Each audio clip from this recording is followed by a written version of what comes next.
field goal with Mike Johnson with 1 second on the clock to win the game against UTEP. But that field goal wouldn't have been possible if it wasn't for a gutsy 4th down run by Pat Evans, and that wouldn't have been possible if it wasn't for the block. All right, let's set the scene. UTEP up 21-20. There's less than 2 minutes to go. The Falcons come up with a 53-yard drive on 12 plays to set up that kick. And the key play on the UTEP 47, they're not in range yet. It's 4th and 6, and Fisher calls a run. Coach DeBerry does that a lot, though. I mean, he calls plays that you wouldn't think would work, and I guess that's why they work, because no one expected them. And when I went up to the line of scrimmage and saw the defense they were in, I was just thinking, yeah, it's going to work. And it does work, thanks to that gentleman's block. Left guard Steve Hendrickson, number 75, blasts off the line and murders a linebacker. I was really happy to see that UTEP went into their prevent defense of 50, and it made it a lot easier on us. And all I really had to do was block the linebacker straight on. And I've said this before, the real tough block on that was actually done by Blake Eddies and Roy Garcia, because they were responsible for the nose and backside linebacker.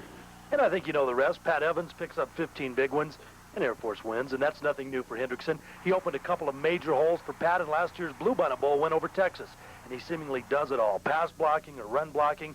In my opinion, he's the best lineman in the WAC, and he's certainly the leader on that Falcon front. Last year, his name was kind of hidden next to Sutton, Evenson, and Wilson, but this year, along with Evans, he's the only returning starter on offense, and he's definitely lived up to that leadership role, and that may be a surprise. He's a 6'2", 230-pound senior from Louisville, Ohio. He wanted to play Division I football, but wasn't heavily recruited, not even by Air Force. In fact, it's sort of the other way around.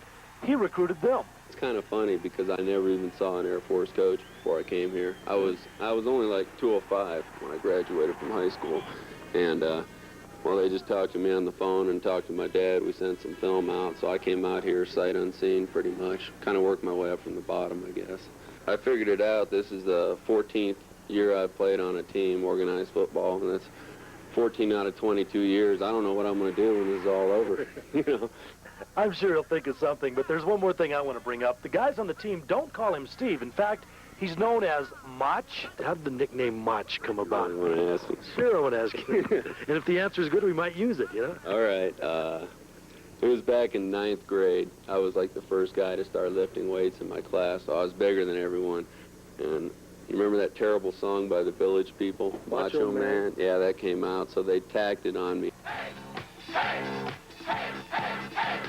Macho, macho, macho man, yeah. I've got to be a macho, macho. Fortunately, over the years, it's been shortened, so people don't know what it means. Now we do. For Air Force Football 86, I'm Lee Douglas. Macho, macho man, yeah. I've got to be a macho man. Macho, macho man.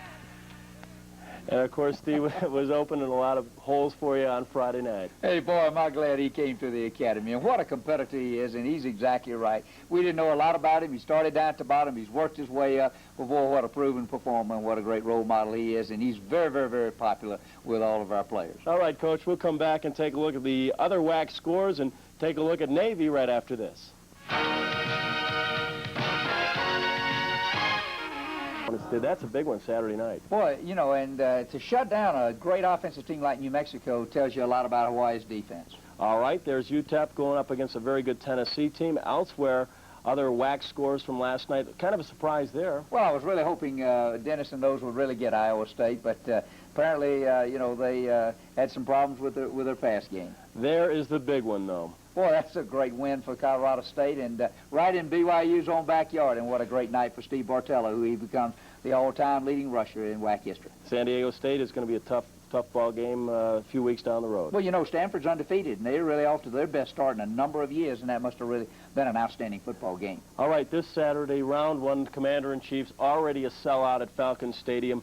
You'll play Navy. Oh, boy, what a big game. And, you know, there's nothing any bigger in our football program than Army and Navy, I guarantee you. And that's the #1 goal, John, in our football program every year is to retain that Commander-in-Chief's trophy. There is Chuck Smith, a leading ground gamer ground gainer in the United States right now, Saturday against Dartmouth. Well, it's going to be a tremendous challenge for our defense, and, you know, that's the thing that they look forward to, just like we had Bartello week before last and Egger this past week. It doesn't get any easier each week. But, you know, for the nation's #1 all-purpose runner to be coming to Falcon Stadium, boy, it's going to be an exciting time. All right, we look forward to it. 12:05 kickoff. Good luck, Coach, and a great win Friday night over in Salt Lake. Well, thank you, John, and we're just looking forward now to this one. That one's behind us, and we're just committed ourselves to taking them one at a time, and, you know, if we do that, then some good things can happen to this football team, hopefully on down the road. All right, we're going to have the game, the Navy game, for you live right here on Channel 13, and, of course, we'll have all the highlights again next Monday night, 6:30. For the coach, good night, everybody.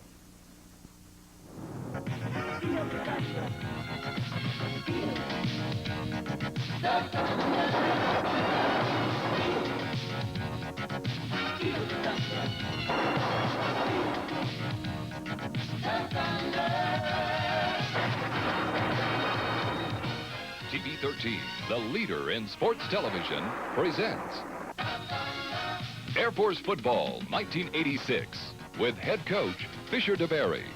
Sponsored by the First National Bank, McDonald's, USAA Insurance, and True Value Hardware.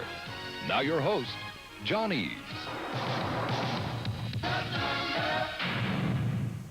And good evening, everybody. Final score from a chilly and snowy Falcon Stadium on Saturday afternoon. Air Force 40, Navy 6. Coach, a great victory. I really thought you dominated in all three areas. Well, John, I thought it was a complete team win. I really did. I told our kids after the game, I thought that our defense just did a superb job on the nation's leading rusher, limiting him to 40 yards, you know. Our defense, their pride was tarnished a little bit over in Utah, and I knew that they would come back and have a great game because they have so much defensive pride. And, you know, our offense took advantage of every opportunity that the defense gave them. We had the ball in super field position a number of times. And, of course, boy, Chris Blasey and Mark Simon and our cover teams, our return game, and our kicking game just dominated our Navy's kick game, you know, and I just really felt like it was a complete team effort in every sense of the word. You've beaten Navy now 5 years in a row. Anytime you can do that, you got to feel great. Well, I told the seniors after the game, you know, I said, boy, I'm so happy for all of you, and I'm so happy for, you know, and appreciate so much what you've done for this program and given to this football program,